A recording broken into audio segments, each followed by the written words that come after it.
अर्थी पर बहू डोली में सास। मम्मी जी, आप ये शादी के जोड़े में? हाँ बहू, अब मैंने फैसला कर लिया है। मैं शादी करूंगी तो जगत जी से ही करूंगी, अब चाहे कोई मेरे इस फैसले में मेरे साथ हो या ना हो। मम्मी जी, आप ऐसा कैसे कर सकती हैं? अरे ऊपर जाकर आप पापा जी को क्या जवाब देंगी? ऊपर? लेकिन ऊपर वाले फ्लोर में तो तेरा कमरा है। अरे मेरा मतलब है, मरने के बाद ऊपर जाएंगी तो वहां जाकर आप पापा जी को क्या जवाब देंगी कि उनके जाने के कुछ साल बाद आपने दूसरी शादी कर ली? हाय हाय, अरे मरे मेरे दुश्मन जैसे कि तू, मैं क्यों मरूं? अब अभी तो मेरे हाथ पीले करने के दिन हैं। मम्मी जी, बाल सफेद करने की उम्र में आप हाथ पीले करने पर क्यों तुली हुई हैं? चुप कर मुई, प्यार की कोई उम्र नहीं होती। वो तूने गाना नहीं सुना? ना उम्र की सीमा हो, ना जन्म का हो बंधन। अब हट परे, मेरी डोली मेरा इंतजार कर रही है। नहीं नहीं नहीं नहीं नहीं, मैं आपको ऐसा नहीं करने दूंगी। मैं पापा जी के साथ अन्याय नहीं होने दूंगी। आप सिर्फ उन्हीं की जीवन साथी, और अगर आपको शादी करनी है ना तो आपको मेरी लाश पर से गुजर कर जाना होगा। मैं सच कह रही हूँ मम्मी जी, मैं ये जहर की शीशी पी लूंगी। अरे कमबख्त, तू जहर की शीशी पी या दारू की, मुझे क्या करना है? अब हट परे। आपको यकीन नहीं होता ना?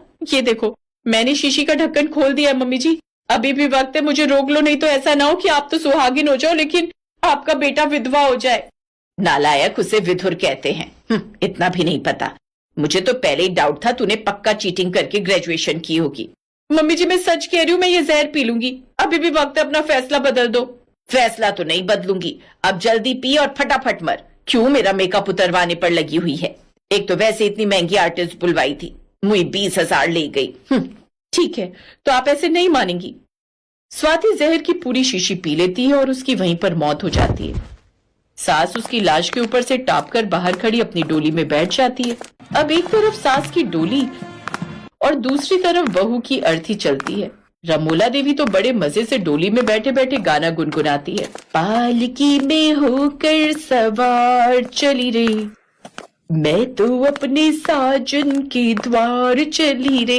तभी नींद में वो जोर जोर से बड़बड़ाने लगती है। नहीं नहीं नहीं मम्मी जी ऐसा मत कीजिए। स्वाति, स्वाति उठो, क्या हुआ? क्यों चिल्ला रही हो?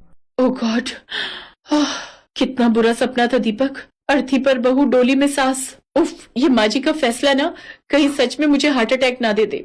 पता नहीं क्या प्यार का खुमार चढ़ा है इन्हें इस उम्र में। वही तो मेरी समझ में भी नहीं आ रहा स्वाति, कल को लोग क्या कहेंगे? हम सोसाइटी में किसी को क्या ही मुंह दिखाएंगे?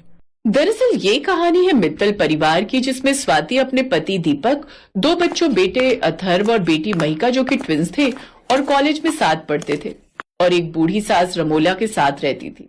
स्वाति की सास रमोला जो कि एक विधवा थी, वो 60 साल की उम्र में किसी से प्यार कर बैठी थी और अब बाकी की जिंदगी उस आदमी के साथ शादी के बंधन में बंधकर गुजारना चाहती थी। लेकिन घर में सभी उसके इस फैसले के खिलाफ थे और इसलिए आजकल वो उससे ठीक से बात भी नहीं कर रहे थे। एक रोज, बहू आज मैंने सबके लिए नाश्ते में आलू के पराठे बनाए हैं, सोचा आज छुट्टी है तो सबको अपने हाथों का बना हुआ खाना खिलाओ। नहीं, हमें नहीं खाना आपके हाथ का खाना। अथर्व बिल्कुल ठीक कह रहे हैं, आपके हाथ का खाना खाने से अच्छा हम भूखे ही रहे। देखा मम्मी जी, आज आपके कारण मेरे बच्चे भी भूखे ही उठ गए। अथर्व, माइका, तुम दोनों अंदर चलो, मैं तुम्हारे लिए बाहर से कुछ खाना ऑर्डर कर देती हूँ। हम अपने लिए बाहर से ही नाश्ता ऑर्डर करते हैं। अब वो सभी बाहर से खाना ऑर्डर कर देते हैं। ये देख रमोला को बड़ा बुरा लगता है, लेकिन वो चुप रह जाती है। अगले दिन वो जगत जी से पार्क में मिलती है। जब से मैंने घर पर हमारे बारे में बात की है, कोई मुझसे ठीक से बात भी नहीं करता। अपना ही घर अब अजनबी लगता है। तुम चिंता मत करो, देखना धीरे धीरे सब ठीक हो जाएगा, बस महादेव पर भरोसा रखो। ऐसे ही कुछ दिन बीत जाते हैं। एक रोज अथर्व और माइका का एक कॉमन दोस्त मोहित उनके घर आता है, जहाँ वो देखता है कि वो दोनों ही अपनी दादी के साथ ठीक से बात नहीं करते। क्या हुआ अथर्व, तुम अपनी दादी से ऐसे क्यों बातें कर रहे हो? ऐसे बात ना करे तो क्या करे? तुम जानते भी हो उन्होंने क्या किया है। क्या किया है? उन्होंने तो हमें कहीं भी मुंह दिखाने लायक नहीं छोड़ा। ये तुम क्या कह रही हो? भला ऐसे कौन बात करता है अपनी दादी के लिए? मोहित, तुम सुनोगे ना तो तुम भी हैरान हो जाओगे। प्रभु का नाम जपने की उम्र में मोहतरमा इश्क फरमाती फिर रही हैं। क्या? और इतना ही नहीं, उनसे शादी करने की जिद भी पकड़ कर बैठी है।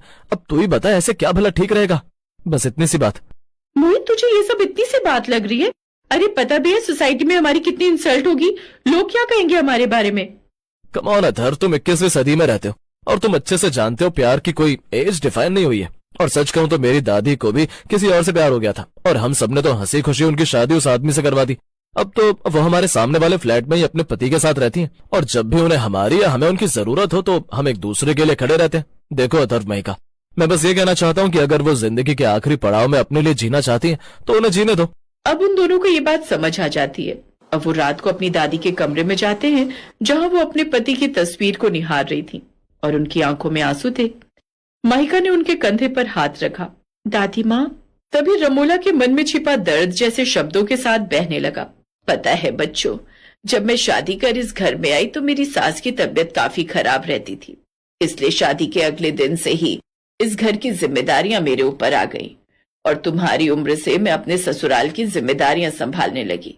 फिर शादी के साल भर बाद ही तुम्हारे पापा, फिर 2 साल बाद तुम्हारी बुआ और फिर छोटी बुआ हुई। तीनों बच्चों की परवरिश करते करते और घर की जिम्मेदारियां संभालते संभालते कब वक्त गुजरा पता ही नहीं चला। तुम्हारे दादाजी तो नौकरी के चक्कर में हमेशा बाहर रहते थे। उनका ट्रांसफर एक शहर से दूसरा होता रहा और बच्चों की पढ़ाई पर इसका असर ना पड़े इसलिए वो कभी हमें अपने साथ लेकर ही नहीं गए। फिर एक के बाद एक तीनों बच्चों की शादी की। तुम्हारे पापा की शादी के बाद सोचा अब बहू घर में आ गई है तो उसे घर की जिम्मेदारी सौंप दूंगी और तुम्हारे दादा के साथ चारों तीर्थ की यात्रा पर जाऊंगी। लेकिन एक रोज अचानक उन्हें हार्ट अटैक आया और तुम्हारे दादा चल बसे। घर के खर्चे चलाने के लिए तुम्हारे मम्मी पापा दोनों ही नौकरी करने लगे और घर की जिम्मेदारी मेरे ही ऊपर रह गई। फिर कुछ समय बाद तुम दोनों पैदा हुए, फिर तुम दोनों की परवरिश करने लगी। इन सब में कब चेहरे पर झुर्रियां आ गई, बाल सफेद हो गए, पता ही नहीं चला। फिर एक रोज मैं अपने स्कूल के दोस्त जगत जी से एक जागरण में मिली। तब से हम दोनों अपने सुख दुख बांटने लगे और हमें कब एक दूसरे से प्यार हो गया पता ही नहीं चला। और अगर हम इस रिश्ते को बिना किसी नाम के रखे तो समाज उसे गलत नजरों से देखता, इसलिए हमने इसे शादी का नाम देने की सोचा। अब तुम ही बताओ बच्चों, मैं कहाँ गलत हूँ? रमोला की ये सब बातें सुनकर माइका और अथर्व की आंखों में आंसू आ गए। पीछे खड़े दीपक और स्वाति की आंखें भी नम हो गईं। माँ जी, अब भले ये समाज कुछ भी कहे, हमें उसकी परवाह नहीं।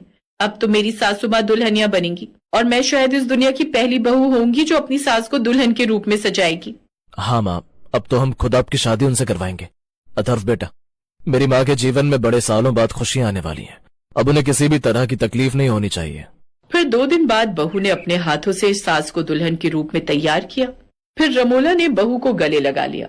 कुछ देर में उनकी शादी हो गई और अब शादी कर रमोला जगत के घर चली गई। दीपक और स्वाति बच्चों के साथ हर तीसरे दिन उनसे मिलने आते रहते। अब वो दोनों एक दूसरे के साथ खुशी खुशी रहने लगे।